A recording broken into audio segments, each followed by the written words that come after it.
I'm Thomas Tulak. Welcome to Filmmakering Like a Boss.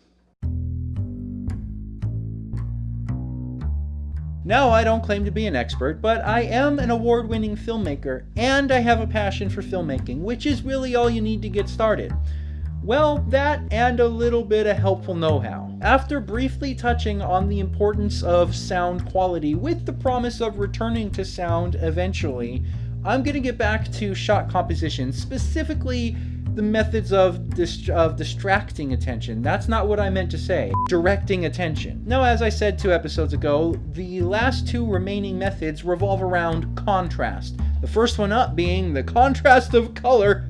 If you have a shot full of dark colors, but there's one thing of bright colors, your eyes will immediately be drawn to the one bright color, and vice versa. Now, the easiest way to use this method is with an actor's wardrobe. Take a look at this shot from The Matrix. In this scene, Morpheus and Neo are in the training program, and Neo is learning about the agents. This is the first time that Neo sees the woman in the red dress. But notice what's happening here. You have a crowd full of people all dressed in black, and even though you can't even see all of her, your eyes are immediately and inescapably drawn to the woman in the red dress. So much so that it's almost difficult to look away. And that's because her brightly colored red dress stands out amongst this sea of dark clothes. Another easy way to use this method is with an actor's hair and makeup. Take a look at this shot from Scott Pilgrim vs. the World. Here you see a crowd of people, but your eyes are immediately drawn to Ramona Flowers. Why? Because of the contrast between her blue hair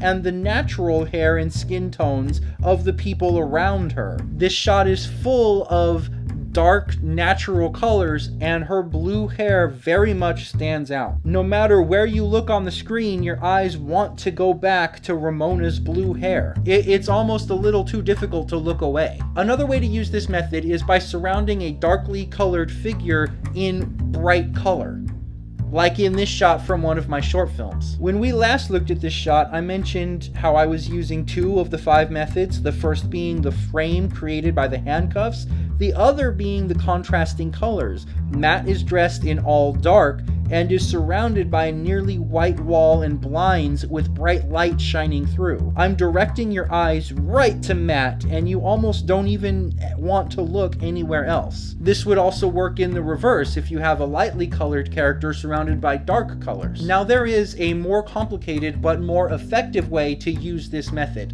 I say more complicated because it does require some advanced post-production skills, but it is easy enough to do once you learn how to do it. Though it does require a post-production program that physically can do that. iMovie does not have this feature. I'm talking about what has come to be referred to as the Pleasantville Effect. Now, if you haven't seen the movie Pleasantville, the main character, David, is sucked from this reality into the reality of an old black and white TV show, where he starts to get the characters of that show to slowly start seeing things in color. What then happens is they have shots where the whole thing is in black and white, except for like one little thing that's in color. And then slowly over the course of the movie, you end up with a whole thing that's in color and one little thing that's in black and white. This method is a little bit more on the rare side because it is such a complicated post-production thing. So when you do see it, it's a highly stylized type thing like in the movie Sin City. Or it's done for a joke like what I did in my miniseries, The Chronicles of the Dragon.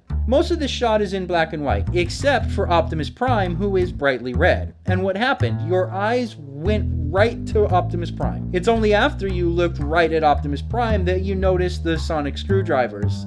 Sure, you can look around, but your eyes want to look right back at the bright red that stands out in the black and white. It's more than just directing your attention, it's almost forcing you to look at the color. When done right, using color to direct attention is very effective. And there's still a lot more to say about it, but I just can't give it all away in one video. So, hit that subscribe button so you can follow along on the next episode of Filmmakering Like a Boss. Here at the end screen, I would like to invite you to see some of my filmmakering in action by clicking one of these links over here. Now, our GoFundMe has ended because we have successfully completed our 48 Film Project 2016 entry. So, I would like to invite you to watch it by clicking this link down here. I can't put it up on YouTube, so it can only be seen on the 48 Film Project website, so I'm giving you the link. It's right down here, and it's down there in the description. Thank you, oh my goodness, larger than life, thank you again to everyone who supported us in this venture. It would not have been possible without your support. Thank you for watching The Easily Amused Group, the show that you must go with if you want to live.